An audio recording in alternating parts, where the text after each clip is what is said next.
The horses are running at Exarban. The season began today just over an hour ago.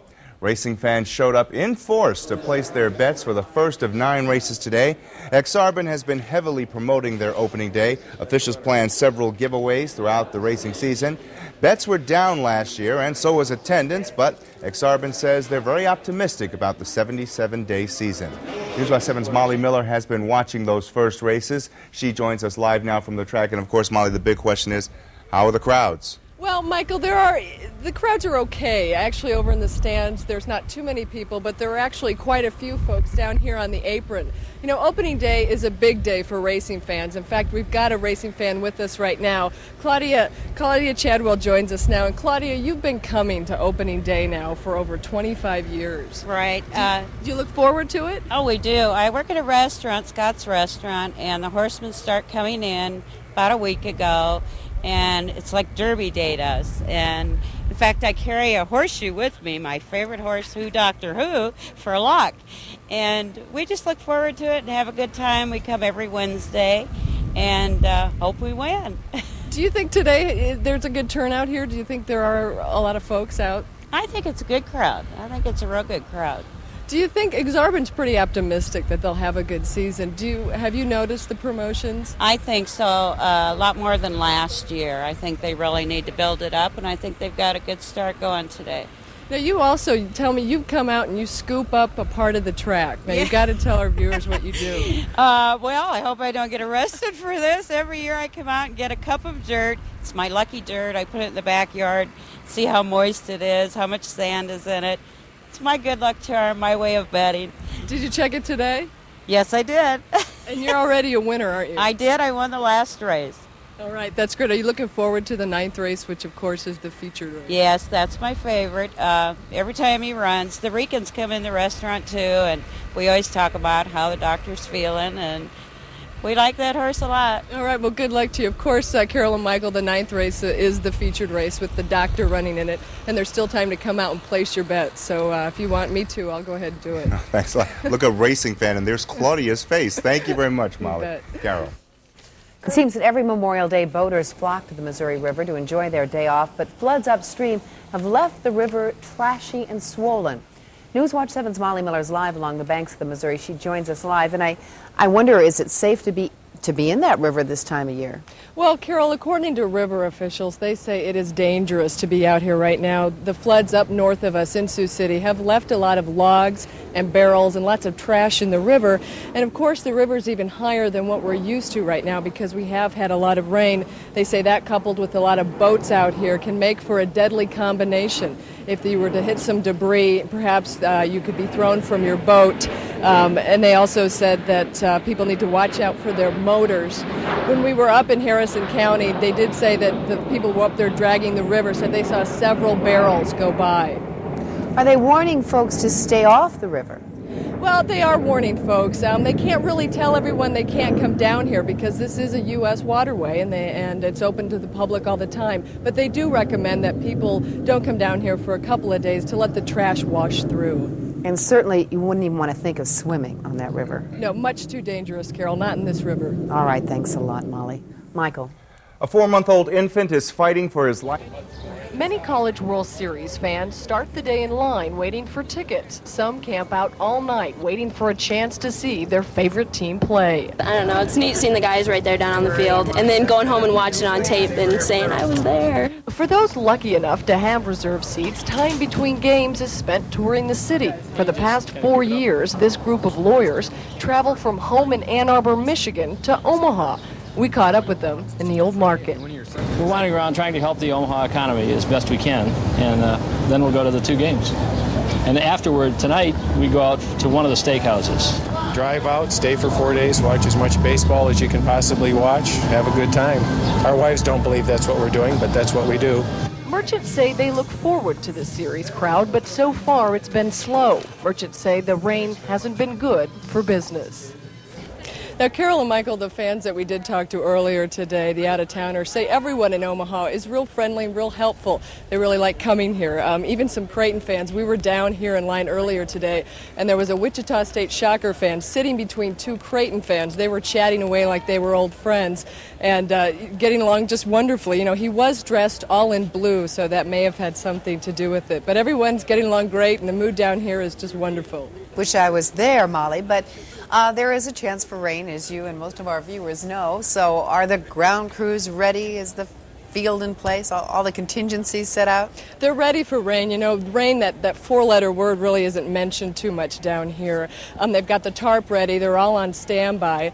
That's all really they do is cover the diamond. A lot of them have really had their eyes looking up to the sky today, but actually it's really clear right now. And in fact, it's looked better than it has all day, so hopefully they won't even have to pull that tarp out.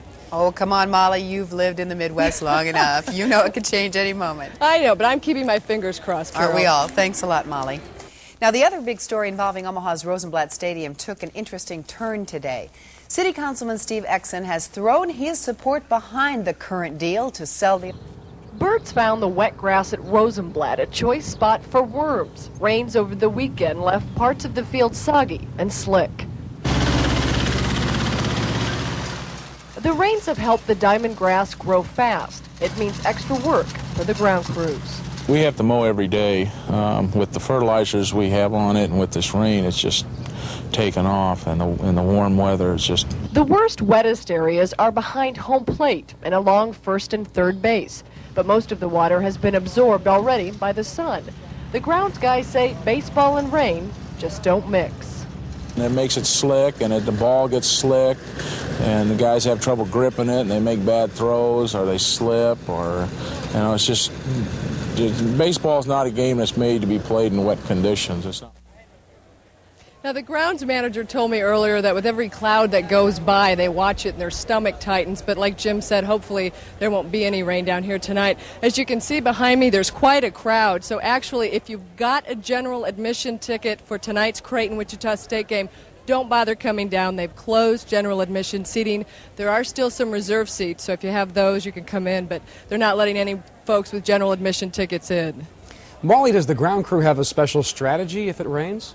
Well, not really. All they can do, John, is cover the tarp. They'll do it real quickly. On Saturday afternoon when they had the severe weather, they said they got the tarp on so quick that they even beat some of the players. So hopefully, though, cross our fingers, we want them to deal with rain tonight. Hopefully you'll be right there. Molly Miller, thanks a lot for that live report. And we'll go back out to Rosenblatt in just a few minutes with Ross Jernston for a complete preview. Carol. Okay, the plan to buy the Omaha. A teenage diving game turns deadly tonight. A 17-year-old has died while diving into a rock quarry near Omaha. Good evening. The accident took place during the dinner hour in a rock quarry south of Bellevue. Two teens had gone down to the excavation site to cool off in a lake below. They intended to dive off the quarry cliffs into Lake Hansen. A witness tells officials the accident took place during the victim's first dive off the quarry. He had never done it before, so he jumped off feet first and never came back up. They came down here, the one boy jumped and went in, and the other boy, it was his first jump. What about working in a quarry? News Watch 7's Molly Miller joins us live near the scene of the drowning with more information. I guess we want to know, have they identified the victim yet, Molly? They have, Michael, but they're asking that we don't release his name because he is a juvenile. And in fact, they say his parents have yet to be notified because they're not at home tonight. One thing we have learned is that he is a Bellevue West High School student. Molly, we opened the show with that pan down of the height of the cliff. Just how dangerous is it? Oh, it's about a 30 to 40-foot drop. In fact, going anywhere in a quarry is real tricky because there's a lot of underwater structures. The temperature can change rather quickly, and in fact, it can be as deep as 85 feet in parts. One of the kids that was diving out there said that he's jumped off those cliffs 100 times before. It was the first time for his friend, and unfortunately, he didn't make it. Before I let you go, just how long did the rescue attempt take? Well, actually, it didn't take long at all. Actually, only about a couple of hours. They had people from Bellevue, Sarpy County, and even from Lewis Township over in Iowa. They discovered the body. It was around 8:35, and they started searching, actually getting in the water right around 7:30. So luckily, they didn't have to fight any quick currents, and I think that made for a fast recovery. All right, Molly, a tragic story. Thank you. Carol. Members of the Douglas County Board are offering to... Good evening, everyone. Tense moments late tonight at Omaha's Epley Airfield. About an hour ago, a passenger jet was diverted to the airport for an emergency landing. News Watch 7's Molly Miller is at the scene and joins us with an update. Molly, what do you have? Well, Michael, apparently this was flight number 544, and it was, the monitor inside says it was arriving from Chicago. It was a United flight scheduled to arrive at door 13. Now, I did just leave the gate area, and we had some family members who had their nose pressed to the glass trying to get some information. We do have some pictures of what we took earlier, and there were a lot of emergency vehicles down here on the scene, and they were on a Alert 2, which is almost a near full alert. Apparently the problem was with the nose gear. They had one front tire that was apparently blown, and the pilot tried to land in the emergency landing. Now the plane landed shortly around 9:35, and actually the plane was due in at 9:40, so it looks like it may even arrived 5 minutes early.